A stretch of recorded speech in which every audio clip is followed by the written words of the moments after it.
Hello, this is Suzanne King. I'm sharing a brief web tutorial about the website thinkingmaps.com.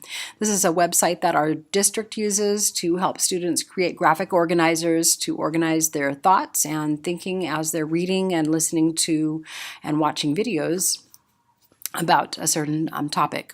I'm going to our basic page here. Students create a thinking map by pressing on Create, selecting Exercise, and from there it shows them all the different types of maps that they can create: circled, bubble, double bubble, tree map, brace, flow map, multi-flow map, bridge map, and a basic writing tool. Going back, I will show you a couple of maps that I've already started here. Here's a bubble map. You can see that it allows you to change the fill of each one of the fields. So I put a giant panda picture behind, change the colors of some of the bubbles.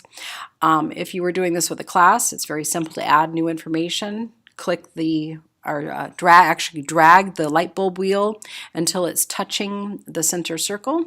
Let go, and you have a brand new field.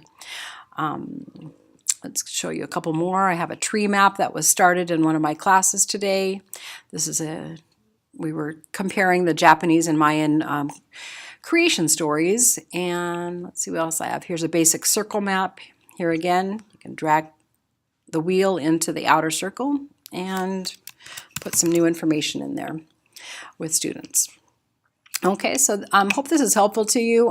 The website is a subscription website from that the district subscribes to, but there is a free trial version that you can try it out. Hope you enjoyed this brief tutorial. Have a great day.